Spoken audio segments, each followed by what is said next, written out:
Ассаламу алейкум достар, менің каналыма қош келдіңіздер. Сіздермен жақсы бизнес идеямен бөліскім келіп отыр. Яғни ол көріп отырғандарыңыздай полуфабрикаты, оның ішінде манты. Сатылымға шығатын мантының қамырын қалай дұрыс илеу, салмасын дұрыс жасау, қалай қатыру, соның бәрін айтатын боламын. Және видео соңында сіздерге 1 килограмм 200 грамм фарштан қанша манты шыққанын, оны қаншаға сатып, қанша үстінен көретіндеріңізді айтатын боламын. Және де менің каналыма подписаться етіп, лайк басып, қоңырау белгісін басуды ұмытпаймыз. Ең алдымен біз қамырын илейтін боламыз. Ол үшін бізге 1 килограмм ұнға 2 жұмыртқа, жылы су және 1 қасық тұзымыз қажет болады. Жақсылап илейтін боламыз. Бізде осындай қатты қамыр шығады, қыздар. Енді қамырымызды зуалаға бөліп, демалдыруға пакетикке салып қоятын боламыз. Мен оқтауым кішірек болғандықтан мен 3 зуалаға бөлдім. Сіздер 2 зуалаға бөлсеңіздер болады. Енді салмасына кірсек, ол үшін бізге 1 килограмм 200 грамм фарш, 1,5 кило пияз және картоп қажет болады. Тұз бұрышын салып, осы описаниядағыдай тура солай қоссаңыздар, дәмі өте ерекше, дәмді болып шығады. Бұны тек сатылымға ғана емес, үйге де дайындасаңыздар, өте дәмді болып шығады, қыздар.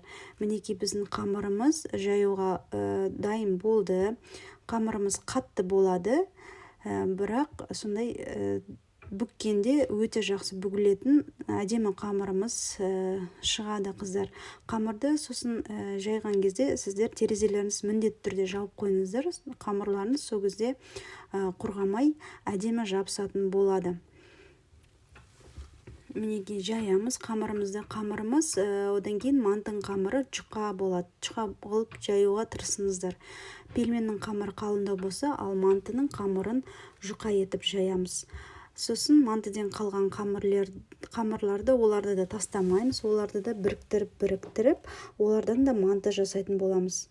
Қыздар, мантыны неге қатырам деп ойласаңыздар, мантыны кәдімгі пештің противеніне қағаз төсеп, пергамент қағазын төсеп, соның үстіне қатырсаңыздар болады. Сосын мантылерді қатырғанда оларды бір-біріне жақындатып қоймаймыз, бір-бірінен алшақ етіп қойып қатыруларыңыз керек. Мінекей біздің қамырымыз дайын болды. Осындай жұқа қамыр шығады бізден. Осылай жинап, менің 5 саусағымдай осылай кесетін боламыз. Қатты үлкен де қылмаймыз, кіші де қылмаймыз. Осындай средний мантыларды шығаратын боламыз. Өйткені сатылымға болғаннан кейін осындай кішірек мантылер негізі әдемі көрінеді. Сосын бұның қамыры неге қатты деп ойласаңыздар, мынау піскен кезде мантымыз көлемін үлкетпеген үшін солай қаттығып илейміз. Қаттығып иленген қамырдан мантымыларымыз көлемі өзгермейді, сондай бүтін әдемі тал болып түсетін болады.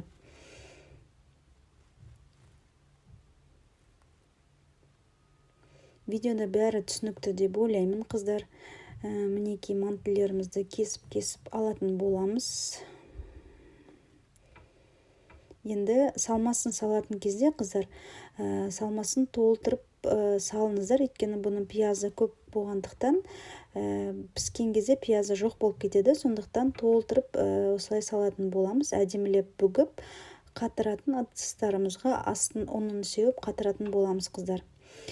Мінекей менің мантылерім қатты, осындай көрдіңіздер ме? Мұны противенге қағаз төсеп, мен осылай қатырдым, қыздар. Енді қазір мантылерімді өлшейтін боламын. Менде 1 килограмм 200 грамм фарштан 4 килограмм 300 грамм манты шықты, қыздар. Өзімде таң қалдым, өте көп шығады екен. Қыздар, сосын осындай қатыратын ыдыстар қазір магазиндерде бар, болмаса осындай ыдыстар сатып алып, сондай ыдыстарға да қатырсаңыздар болады. Қазіргі нарықта осы қатырылған мантылердің килосы 2700-ден сатады екен. Картошканың орнына сіздер асқабақта қолдансаңыздар болады, сондай 1,5 кило асқабақпен де істесеңіздер болады, картошкамен істесеңіздер де болады. Мінекей бізде 4 кило 300 грамм шықты. Бұны есептеп қарасам 11 мың теңге болады екен. Ал сізге бар жоғы кететіні 4 мың теңгеге, сіз затына 4 мың теңге кетеді екенді, ал 11 мыңға сатады екенсіз, сонда үстінен 7 мың теңге көреді екенсіздер. Өте жақсы идея, былайша жасап көріңіздер. Міндетті түрде қайда сатам десеңіздер, WhatsApp группаларда болмаса жақын магазиндерде сатсаңыздар болады. Видеоны соңына дейін қарағандарыңыз үшін рахмет.